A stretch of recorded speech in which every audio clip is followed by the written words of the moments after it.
Latest எபிசோடுகளை விளம்பரங்களே இல்லாமல் காணுங்கள். அவங்க 2 பேரும் பேசும்போது நான் போட்டோ எடுத்தேன். இருங்க. இவங்கதான்.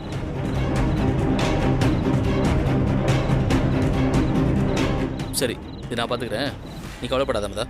பிரச்சனை எதுவும் வராதில்லங்க. இந்த செந்தில் இருக்க பயமேன். இனி இதை நான் டீல் பண்ணிக்கிறேன். நீ நிம்மதியா போய் தூங்கு, சரியா?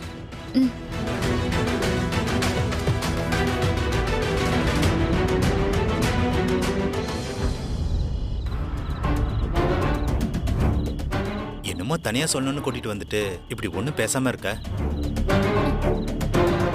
ஆமா, கூப்பிட்டு வந்த. ஆனா எப்படி சொல்றதுன்னு தெரியலங்க. அட, என்கிட்ட என்ன தயக்கம்? சும்மா சொல்லு, என்னாச்சு? அது துரை வீட்டுக்கு வந்தாங்க. என்ன சொல்ற? துரை வீட்டுக்கு வந்தானா? அவன் வந்தப்பே என்கிட்ட சொல்லிருக்க வேண்டியதானே? அவனை ரோட்ல போட்டு பொழந்து பயம் வரலையா அவனுக்கு? அது பிரச்சனை இல்லைங்க.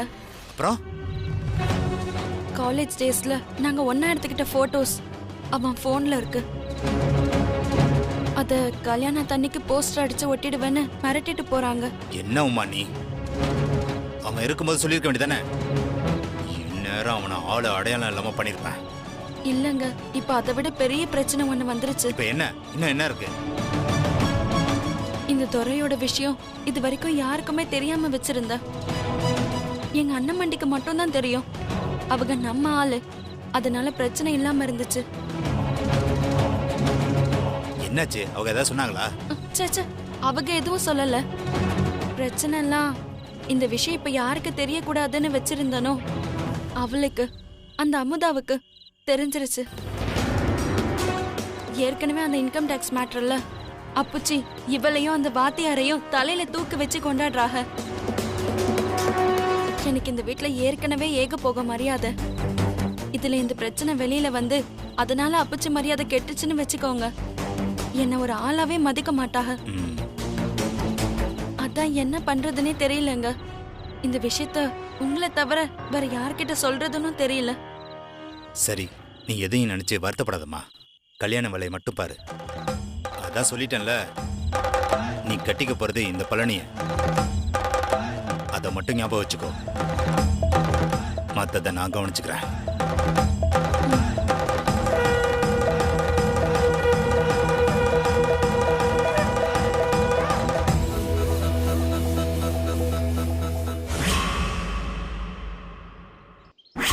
எல்லாம் ரெடிதான் மாப்ள. நான் மிரட்டினதுல அரண்டு போய் கிடக்கா. நான் அவளை எங்க வச்சு லாக் பண்ணணும்னு எனக்கு தெரியும். நீ வேணா பாரு, கண்டிப்பா நான் அதை செய்யறேன்.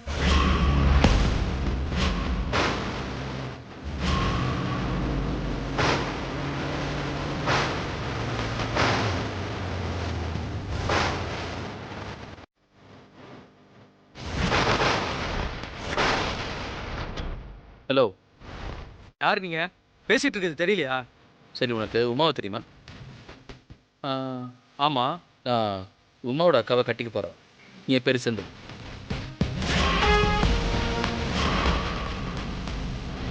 ஓ, என்ன அடுத்த ஆளா? அப்படிலாம் இல்லை. நான் பாரு, இதுக்கு முன்னாடி அந்த பழனி வந்து அடிச்சு போட்டு போனான். இப்போ ஒன்னும் அனுப்பியிருக்காளா? என்ன ஆளை மிரட்டி பார்க்கலான்னு பார்த்தீங்களா? எதுக்கும் அசராத ஆளு நான் கிடையாது. இல்லை, நீங்கள் தப்பாக நினைக்கிறீங்க. நான் ஒன்றும் உங்களை மிரட்டுறதுக்கோ இல்லை அடிக்கிறதுக்கோ இங்கே வரல. கல்யாணம் பொண்ணது இந்த நேரத்தில் அவள் பின்னாடி நீங்கள் இப்படி சுற்றுறது நம்மகிட்ட நல்லா இல்லைன்னு சொல்லிட்டு போகிறதுக்காக தான் வந்தேன். ஒரு பொண்ணு நம்மளை பிடிக்கலன்னு சொன்னதுக்கப்புறம் அவளை துரத்துறது, அவளை மிரட்டுறது, இதெல்லாம் ஆம்பளைக்கு அழகு இல்லை. ஓ, நல்லது எது கெட்டது எதுன்னு நீ எனக்கு சொல்லி தெரியா? உனக்கு என்ன? அக்காவை எப்படியோ கர் பண்ணிட்டு பெரிய வீட்டுக்கு மாப்பிள்ளை ஆயிட்ட. ஜம்முன்னு ஒரு பொண்ணு, சொத்துன்னு எல்லாம் உனக்கு வரப்போகுது. அந்த திமிரில் பேசுறேன். கிடைக்காதவனுக்கு தான் அந்த வழி என்னன்னு தெரியும். வேண்டாம் தம்பி, வார்த்தை விடாதீங்க. எல்லாம் நல்லதுக்காக தான் சொல்றேன். ஏன் நல்லதுக்கு சொல்றது? நீ யாரியா? உனக்கு எனக்கு என்ன சம்பந்தம்? நீ வேணா பாரு, அந்த உமா மட்டும் என்னை விட்டுட்டு வேற எவனது கட்டிக்கிட்டோம். அவன் மூஞ்சில கல்யாண மேடையில வச்சு ஆசிட்டு அடிக்கல, அடிப்ப அப்ப தெரியும் இந்த துரை யாருன்னு. தம்பி, தேவையில்லாம நீ பேசுற. என்ன ஒருத்த மாத்தி ஒருத்த என்ன மிரட்டுறீங்களா? என் கூட எப்படிலாம் பழகுனா சுத்துனா அவ மேல ஆசிட் மட்டும் அடிக்க கூடாது. அவளை அசிங்கப்படுத்தி ஊரு ஃபுல்லா சொல்லி அவ குடும்பத்தையும் அசிங்கப்படுத்தணும்.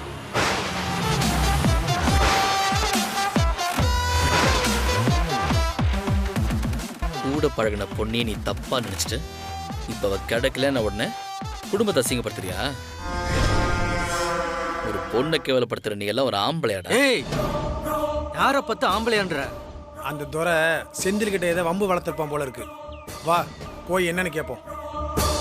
அதான் ஹீரோ சார் அங்கே அநியாயத்தை தட்டி கேட்குறாருல, அப்புறம் எதுக்கு நாம அங்கே போய்கிட்டு? அதுக்கு அவனை அப்படியே சும்மா விட சொல்றியா? அவனை யார் சும்மா விட போறதுன்னு சொன்னது? உறவு அவனை செய்ய வேண்டிய காலம் இது இல்லை.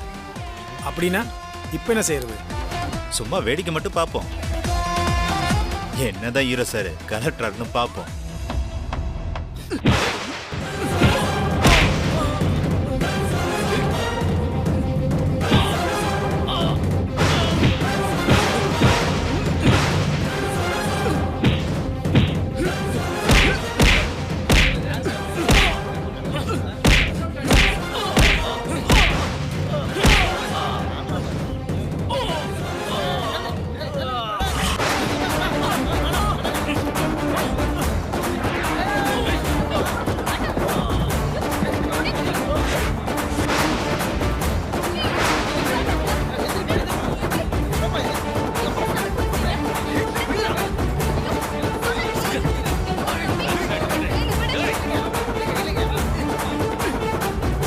அம்புட்டுதான், இதைத்தான் நான் எதிர்பார்த்தேன். வண்டியரா ஏன்பா அப்படி ரெண்டு பேரும் நடு ரோட்ல அடிச்சுக்கிறீங்க?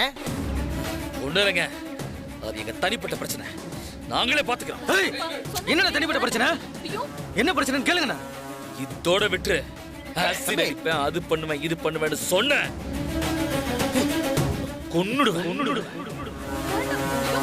என்ன பண்ணன்னு பாரு.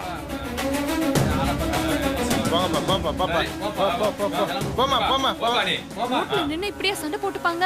ச்சே, போங்க.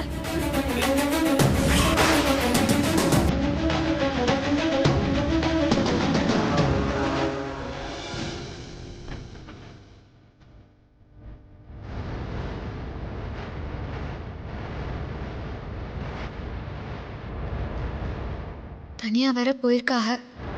அவன் வேற பார்க்க ரவுடி மாதிரி இருந்தான். இதுவும் இருக்கக்கூடாது.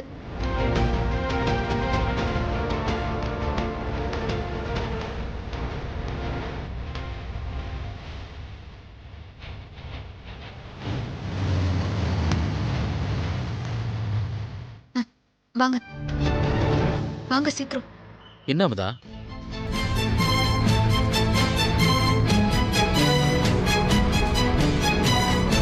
என்னங்க என்னாச்சு? பாத்தியால அவனை? ஒன்றும் பயப்படாத அமுதா, அவனை பார்த்து நான் பேசிட்டேன். அவனும் சின்ன பையன்தான், இன்னும் காலேஜ் கூட முடிக்கல போல இருக்கு. அவன் ஏதோ ஒரு வேகத்தில் பேசுறான். என்னங்க இப்படி சொல்றிய? ஐயோ எனக்கு பயமா இருக்கு. இதுல பயப்பட என்ன இருக்கு? 4 தட்டு தட்டினேன், அவன் நல்லா பயந்துட்டான்னு நினைக்கிறேன். அவனை பார்த்தாலும் வெறும் பேச்சு பேசுற மாதிரி தான் தெரியுது. நீ எதுக்கும் கவலைப்படாத, எதுவும் தப்பாகாது, பார்த்துக்கலாம். என்ன அதான் பிரச்சனை முடிஞ்சிச்சுன்னு சொல்றேன்ல, ஏன் முகத்தை அப்படி வச்சிட்டு இருக்க? இல்லைங்க, எனக்கு எப்படி சொல்றதுன்னு தெரியல. ஆனாலும் ரொம்ப பயமா இருக்கு. அட, அவன்லாம் மட்டும் பெரிய ஆளே இல்லாம நான் கொடுத்த அடிக்கு அவன் ஒரு 4 நாளைக்கு எந்திரிக்க மாட்டான். அதுக்குள்ள உமா கல்யாணம் நல்லபடியா முடிஞ்சிடும். நீ கவலையை விடு. ம். வா.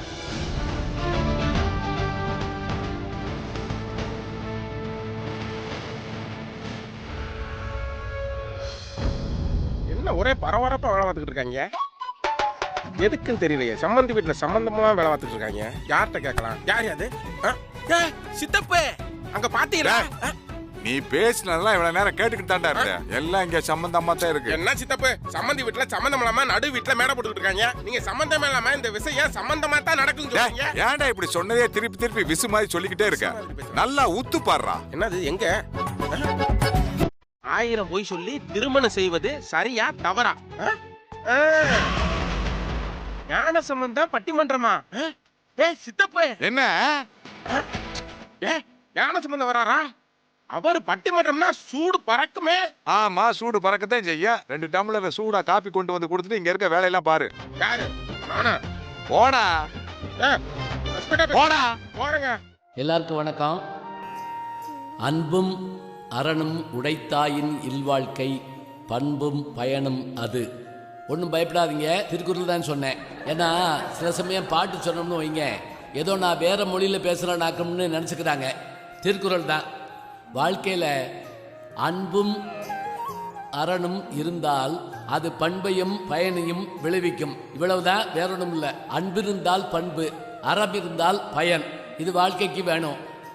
இந்த திருமணத்தை பொறுத்த மட்டும் இது எங்கள் வீட்டு திருமணம், நம்ம வீட்டு திருமணம். இதில் என்ன சிறப்புன்னா, நீங்கள் வந்திருக்கிறதெல்லாம் சிறப்பு தான். அதை காட்டில் ஒரு சிறப்பு என்னன்னா, கல்யாண வீடுகள்லையே முதலாக 1000 பொய் சொல்லியாவது ஒரு கல்யாணத்தை பண்ணா நல்லதுன்னு பெரியவங்க சொல்லுவாங்க. 1000 பொய் சொல்லி திருமணத்தை செய்வது சரியா தவறா? இதான் இன்னைக்கு தலைப்பு. இந்த தலைப்பு உங்களுக்கு புரிஞ்சிருக்குன்னு நினைக்கிறேன். கல்யாணத்துக்காக ஒரு பொய் சொல்லலாமா 2 பொய் சொல்லலாமான்னு கேட்குறோம். ஆனால் நாங்கள் அன்லிமிட்டடாக கொடுக்குறோம். 1000 பொய் சொல்லலாம். ஏன்னா கல்யாண வீடுகளில் சாப்பாடு அன்லிமிட்டட் தான். சில இதில் குறைச்சி போடுவாங்க, சில இதில் அப்படி போட மாட்டாங்க. யோ ஓடியா அப்படிம்பாங்க. அதை பார்க்கறதுக்கே நல்லாயிருக்கும். அப்படி கல்யாண வீடுகளில் சாப்பிட்ற அழகே அழகுதான். நான்லாம் பார்ப்பேன், சில பேர் நம்ம இலைக்கு வந்துடுவானோன்னு பயமாக இருக்கும். அவ்வளோ அவசரமாக சாப்பிட்டுக்கிட்டு இருப்பாங்க. சில பேர் சோறை உருட்டி மேல் நோக்கி எரிஞ்சான்னா நியூட்டன் விதி தோற்று போகும். நியூட்டன் விதி எல்லாம் கீழ் நோக்கி வரும், இங்கே எல்லாம் மேல் நோக்கி போகும். அதெல்லாம் பார்த்துருப்பீங்க. அதுபோல் அரிய கருத்துக்களை சொல்ல வந்திருக்காங்க. தலைப்ப நான் சொல்லிட்டேன். 1000 பொய் சொல்லி எங்க ஒரு 500 குறைச்சிக்க கூடாதா அப்படின்னு நீங்கள் கேட்கலாம். அது என்னங்கிறத நம்ம முடிவில் பார்க்கலாம்.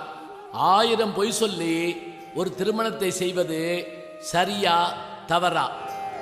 சரிதான்னு பேசுவதற்கு 2 அறிஞர் பெருமக்கள் வந்திருக்காங்க. சரியா சொன்னா இவங்க 2 பேரும் மாப்பிள்ளை வீட்டுக்காரவங்க. அப்படி வச்சுக்கோங்க. அப்படி சொன்னா தான் நமக்கு கொஞ்சம் சுவாரஸ்யம் இருக்கும். எதுக்கு சவந்தமலா வந்து உட்காந்துருக்காங்க அப்படின்னு நீங்கள் நினைக்கக்கூடாது. சரி, இவங்க மாப்பிள்ளை வீட்டுக்காரவங்கன்னா அப்போ இவங்க யாரு? கட்டாயமா இவங்க பொண்ணு வீட்டுக்காரவங்க தான். அப்படிலாம் சொல்லக்கூடாதுங்க. அது என்ன பொய் சொல்லி கல்யாணம் பண்ணுறது அப்படின்னு சொல்கிறதுக்காக 2 பேர் வந்திருக்காங்க. இப்போ இந்த 4 பேர் தான் பட்டிமன்றத்தில் பேச வந்திருக்காங்க. இவங்க கருத்தை அவங்க மறுக்கணும், அவங்க கருத்தை இவங்க மறுக்கணும். நமக்கு சண்டைன்னா ரொம்ப பிடிக்கும், ஆனால் நம்ம போடக்கூடாது. எவனையாவது போட விட்டு பார்க்கணும், அதுதான் முக்கியம். இந்த சண்டை நல்லா இருக்கும். இப்போ கல்யாண வீட்டு ஆளுகள்லாம் யோசிப்பீங்க, எப்படி நமக்கு எத்தனை பொய் சொல்லி பொண்ணை கொடுத்தாங்களோ, எத்தனை பொய் சொல்லி மாப்பிள்ளை வந்தாரோ எல்லாம் யோசிச்சுங்க. உங்க விட்டுறோம். பட்டிமன்றம் தொடங்குகிறது. 1000 பொய் சொல்லியாவது ஒரு திருமணத்தை செய்வது சரிதான் என்று பேசுவதற்காக மணமகனது நெருங்கிய நண்பர், நல்ல பேச்சாளர் ராஜ்மோகன் அவர்கள் வருகிறார். அனைவருக்கும் அன்பு பாராட்டும் அன்னலட்சுமி குடும்பத்தாருக்கும், வாய்மையே வெல்லும் என்று சொல்லும் அமுதாவின் குடும்பத்தாருக்கும், எங்களை எல்லாம் ஆளாக்கி அழகு பார்க்கும் நடுவர் ஐயா அவர்களுக்கு முதல் வணக்கம். வணக்கம். வணக்கம் ஐயா. 1000 பொய் சொல்லி ஒரு திருமணம் செய்வது சத்தியமா சரிங்க. ஏதோ ஹரிச்சந்திரன் பரமரன் நினைச்சுக்கிட்டு வந்திருக்கிறார் எதிரில் ஒருத்தர். அவரை நான் கேட்கிறேன், ஏன் நீங்க வீட்டுல பொய்யே சொல்றது இல்லையா? ஐயா, சுட சமைச்சு கொடுத்தா அம்மா சமையல், சூடு பண்ணி கொடுத்தா பொண்டாட்டி சமையல். ஒக்கே ஒரு தோசையை சுட்டுட்டு இந்த பொண்டாட்டிங்களை ஒரு கேள்வி கேட்பாங்க, ஏங்க என்னங்க எப்படி இருக்கு தோசை? உண்மையை சொல்ல முடியுன்றீங்க? கொஞ்சம் கஷ்டமா தான் இருக்கும். அவ கேட்ட பிறகு இது தோசையை ரொட்டீன்ல நினைச்சாப்ட்டோம். அப்போ சொல்லுவாங்க, சும்மா சொல்லக்கூடாது, 5 ஸ்டார் ஹோட்டல்ல கூட இப்படி சுட மாட்டோம், சூப்பரு அப்படி சொல்லுவோம். ஒரு தோசைக்கே அவ்வளவு பொய் சொல்லும் பொழுது ஆசைக்கு 1000 பொய் சொல்லக்கூடாதாயா? ஐயா, எதிரணிக்கு ஒன்னே ஒன்று சொல்லிக்கிறேன், பொய்யுடைய மகிமையை நீங்கள் புரிந்து கொள்ள. அப்படி சொல்லுங்கய்யா. உண்மையை ஈஸியா சொல்லிடலாம் மேடம். பொய் சொல்றது எவ்வளவு கஷ்டம் தெரியுமா? சடார்னு யோசிச்சு படார்னு சொல்லணும், மூஞ்சில எக்ஸ்பிரஷன் காட்டி கொடுக்க கூடாது. சிரிச்ச மாதிரி வச்சுக்கணும், அந்த பொய்யை மெயின்டைன் பண்ணணும். ஒரு வாட்டி ஒரு பொய் சொல்லிட்டீங்கன்னா ஆயுசு முழுக்க மறக்க கூடாது. சந்தேகம் இருந்தா இங்க இருந்து ஆம்பளைங்களை பாருங்க, எல்லாரும் வந்து ஒரு லோடு பொய் இருக்கு. பொய் சொல்றது சாதாரண விஷயம் கிடையாது. இன்னொன்னுங்கய்யா, பொய்யெல்லாம் பொய்யா இருக்கிறதால தான் உண்மைக்கே வேல்யூ இருக்கு. நாங்க மட்டும் திருவள்ளுவர் கூட இப்படி சொன்னது இல்லையா? பொய்யெல்லாம் பொய்யா இருக்கிறதுனால தான் வேலை இருக்குங்க. நாங்க மட்டும் தமிழ் சினிமா கிளைமேக்ஸ்ல வர மாதிரி மனசு திருந்தி உண்மையா மாறிட்டோம். எது உண்மை எது பொய்னே தெரியாது. உங்களுக்கு வேல்யூ எங்களை வச்சுதான் தெரிஞ்சுக்கங்க. ஆமா ஐயா, ஒரு சின்ன விஷயத்துக்கு சொல்ற பொய் தப்பே கிடையாதுங்க. குழந்தைகள் சொல்கிற பொய்யில் இனிமை மட்டும்தான் பிறக்கும். ஆனால் ஒரு நல்ல காரியத்திற்காக பெரியவர்கள் சொல்கிற பொய்யில் இன்னொரு வாழ்க்கையே கிடைக்குங்க. முன்னெல்லாம் கல்யாண வீட்டில் போனா சார் வாசல்லே பன்னீர் தெளிப்பாங்களா இல்லையா? அதெல்லாம் கிடையாது. இன்னைக்கு ஒரு மிஷின் வச்சிருக்காங்க. அதையெல்லாம் பார்க்கும்போது ரயில்வே ஸ்டேஷன்ல வெயிட் பார்க்குற மிஷின் மாதிரியே இருக்கு. அது பன்னீரை தெளிக்காது சார். நான் போறேன், என் மூஞ்சில துப்புது. துப்புனா தொடச்சுக்கிட்டு போறோம். வாழை இலையிலையா சாப்பாடு போடுறாங்க? வாழை இலை மாதிரியே ஒரு பேப்பர் கண்டுபிடிச்சிருக்கான் மேடம். அதுல உட்கார்ந்து எல்லாத்தையும் சாப்பிட்டு முடிச்சுட்டு இப்படி பொய்யா மாறிவிட்ட காலகட்டத்தில் நாமளும் பொய் சொன்னா மட்டும்தான் ஒரு நல்ல காரியம் நடக்கும். ஏழையின் சிரிப்பில் இறைவனை காணலாம்னு பேரறிஞர் அண்ணா அவர்கள் சொல்லியிருக்கிறார். நான் இப்படி சொல்லி நிறைவு செய்கிறேன். ஏழையின் சிரிப்பில் இறைவனை காணலாம்னு சொல்லுவாங்க. ஏதோ ஒரு காரணத்திற்காக ஏழை தாய் ஒருவரினுடைய சந்தோஷத்திற்காகவோ ஒரு வீட்டினுடைய நிம்மதிக்காகவோ ஒரு பொய் சொல்லி அந்த கல்யாண மேடையில மங்கள மஞ்சள் கயிறு கழுத்தில் கட்டி கெட்டிமல சத்தத்தில் எல்லோரும் சேர்ந்து வாழ்க வாழ்க அந்த மணமக்களை வாழ்த்துகிற பொழுது அந்த கெட்டிமல சத்தத்திற்கு தெரியாமல் ஒரு தாயோ தகப்பனோ பொண்ணையோ பிள்ளையோ பெற்றவன் ஓரமா விம்மி நின்று என் பிள்ளை கரையடிச்சுன்னு கண்ணீர் விடுவாங்களே, அந்த முகத்தில் நான் இறைவனை காண்கிறேன். சுதந்திரம் கிடைப்பதற்கு 35 ஆண்டுகளுக்கு முன்பே ஆனந்த சுதந்திரம் அடைந்து விட்டோம்னு பாரதி சொன்னது பொய்யா? நல்லது நடக்கும் என்ற நம்பிக்கை. இன்னும் 50 ஆண்டுகளில் வித்தியாசமான முறையில் இந்தியா சுதந்திரம் வாங்கி ஜொலிக்கும்னு சுவாமி விவேகானந்தர் சொன்னது பொய்யா? நல்லது நடக்கும் என்ற ஒரு நம்பிக்கை. 2020 இந்தியா வல்லரசாகும் என்று மக்கள் ஜனாதிபதி APJ அப்துல் கலாம் சொன்னது பொய்யா? நல்லது நடக்கும் என்ற ஒரு நம்பிக்கை. நல்லது நடக்கும், நலமே சொல்லும். அந்த நல்ல காரியத்திற்காக 1000 அல்ல கோடி பொய் சொல்லி கூட கூடி ஒரு கல்யாணத்தை செய்வது சரியே என்று சொல்லி விரும்பி வேண்டி விடைபெறுகிறேன். நன்றி, வணக்கம். ரொம்ப அருமையா. நமக்கே பொய் சொல்லணும் போல ஆசையா இருக்கு. கேவலம் பொய் சொல்ல தெரியாது, இவெல்லாம் ஒரு மனுஷனா அப்படின்னு ஊரே நம்மளை பார்த்து கேவலமா பேசுற நிலைமைக்கு வந்துடும் போல் இருக்கு. பொய்க்கு எவ்வளவு வலிமை, என்ன அருமை. வீட்டில் சொல்லி கொடுத்ததெல்லாம் சொல்லிட்டீங்களா? அழகா பேசியிருக்காரு, அருமையா இருந்தது. நல்லதுக்கு போய் சொன்னா தப்பு இல்லைங்கிறதாங்க இவர் வாதம். அழகா சொன்னாரு. அதுல ஒன்று சொன்னார் பாருங்க, நல்லதுக்கு போய் சொன்னா தப்பு இல்லையா, இஷ்டத்துக்கு போய் சொல்ல முடியுமா? நேத்தோடு சொன்னீங்களே, ஆமா நேத்தோடு சொன்னல அப்படின்னு சொல்லி இன்னைக்கு ஞாபகப்படுத்தணும். வீட்டில் சண்டை வருது எதுக்கு தெரியுங்களா? எதுக்குன்னே தெரியாது. வீட்டில் அவர் பாட்டுக்கு உட்காந்துருப்பாரு. அந்த அம்மா அங்கேருந்து வந்து அன்னைக்கு என்ன சொன்னீங்க அப்படிங்க, என்னைக்கே அப்படிம்பாரு. அது மறந்து போச்சா உடனே இவரு அதுக்கு நீ என்ன சொன்ன, உடனே அந்த அம்மா நான் சொன்னதுக்கு நீங்க என்ன சொன்னீங்க, உடனே அந்த பையக என்னடா சொல்லி தொலைஞ்சிங்க, மர்ம சண்டையா போடுவாங்க. நீ என்ன சொன்னு நல்லா சொல்லியிருக்காரு. பொய்களில் நன்மை கிடைக்கும் என்றால் அது சொல்வதில் தவறில்லை, வாழ்க்கை நன்றாக அமையும். அதெல்லாம் கிடையாது.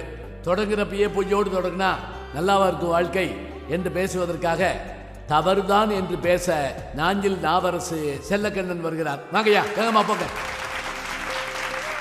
இருவீட்டு சொந்தங்கள் அத்தனை பேருக்கும் அடியனின் முதற்கண் அன்பு கலந்த வணக்கத்தில் தெரிவித்துக் கொள்கிறேன். ஐயா, உண்மை சொன்னா உண்மை சாக விடாது, பொய் வாழ விடுமா? ஐயா, பொய் வாழ விடுமா? அருமையான கேள்வி. உண்மை சாக விடுமா, பொய் வாழ விடுமா? இந்த கேள்விக்கு பதில் சொல்லணும். நீங்க ஒரு நாள் சொன்னீங்கல்ல, ஒரு அம்மாவினுடைய சந்தோஷத்திற்காக ஒரு மகன் ஒரு பொய் சொல்லி ஒரு கல்யாணம் பண்றான் அப்படின்னு சொல்லி நீங்க சொன்னீங்கல்ல, அந்த ஒரு நாள் ஆனந்த கண்ணீர் வாழ்க்கை முழுவதும் ஒரு பெண் இரத்த கண்ணீர் வடிக்க வேண்டுமா? அடே அப்பா, அபாரம். என்னையா ரொம்ப சர்வசாதாரணமா சொல்றீங்களா? ஐயா, நிச்சயத்துக்கு ஒரு பொண்ணு இருக்கும், கல்யாணத்துக்கு ஒரு பொண்ணு இருக்கும், பாத்திருக்கீங்களா? ஆத்தாடி, நிச்சயத்துக்கு ஒரு பொண்ணு, கல்யாணத்துக்கு ஒரு பொண்ணா?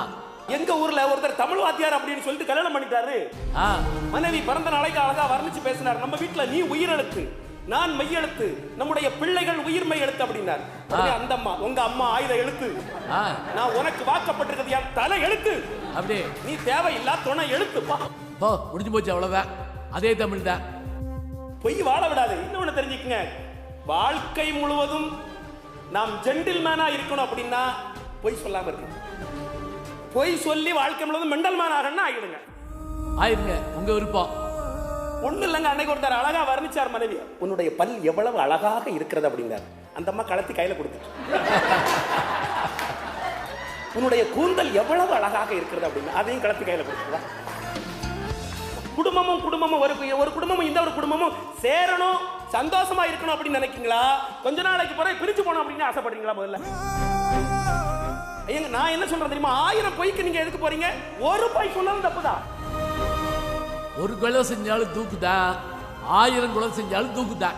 ஆரம்பமே பொய் சொல்லிட்டேன்னு வச்சுங்களேன், ஆரம்பமே ஐயா பொய் சொன்னா முதல் கோணல் முற்றும் கோணல் தான். அப்படி சொல்லுங்க. அதை சரி பண்ண முடியுமா? அந்த எங்க உடைஞ்சு போச்சுன்னு வச்சுங்க, கண்ணாடி உடைஞ்சிட்டு அப்படின்னா ஒட்ட வைக்க முடியுமா உங்களால? நீங்க சொன்ன அதே பொய்னால் அந்த கண்ணாடியை ஒட்ட வைக்க முடியுமா? கேளுங்க. முடியாது. வாழ்க்கை பிரச்சனைகளுக்கு மேல இன்னைக்கு நிறைய மன முடிவுகள் வருகிறது. என்ன காரணம் தெரியுமா? நீங்க சொன்ன பொய் தான்.